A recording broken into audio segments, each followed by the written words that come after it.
Hi Bold Bakers!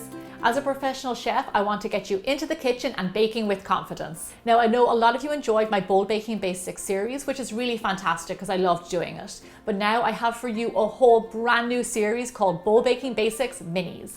Now, this will be available on my website, biggerbolderbaking.com.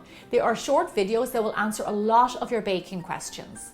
I have a lot of those videos up on my website right now, and I'll have new ones launched every single week. Here is a sample for you of just a few. So now we're going to talk cookies. I'm going to show you how you can freeze cookie dough and also slice them so you get a nice even bake overall. So what we're going to do is lay some cling wrap on the counter, and then we're going to create a log with our cookies, and then we're very tightly going to roll up our log. And you keep on rolling until you've got it covered in cling wrap. And then just on the edges of the cling wrap, where there's extra cling wrap, we are going to roll those onto the counter. And what we're creating is a nice tight sausage of cookie dough. So there you go, it only takes a few seconds and your cookie dough is nice and packaged, ready for the freezer.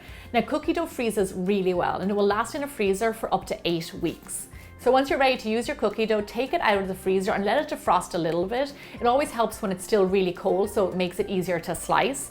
Then go ahead and just roll off all of your cling wrap. And then we're just gonna take a nice sharp knife and then slice the cookies as thick as you want them. Now, slicing them like this is much faster than actually scooping cookies, having them in a nice big log. And then also, because they're all the same shape the whole way around, they will bake perfectly even. So then when you're ready to bake your cookies, put them on a tray lined with parchment and then bake them. And then the result, as you can see, are perfectly baked cookies. They are an even color all the way around and they're also an even size. So have you ever found yourself in a position while you're baking that you can't find a rolling pin or you don't have one? Well, I am going to show you a fantastic solution. All you need is a wine bottle. And what we're going to do is wrap it up in a bit of cling wrap, just so it's nice and clean. And then just sprinkle it with a little bit of flour to stop your pastry sticking to it. Go ahead and flour your work surface and then sprinkle a little bit of flour on top of your pastry. As you can see, it works really well. Now, I learned this tip because one time I was making an apple pie and I had no rolling pin in the house. So this came in really handy. So there you go, perfectly rolled pastry that is ready to use, rolled without a rolling pin.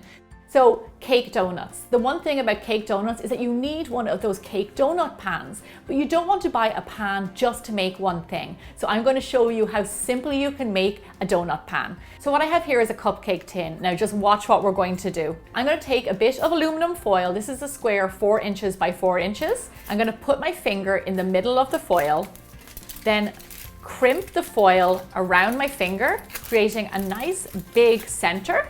And then what you do is go around the sides and just pull them up, creating a little crevice where your donut can bake.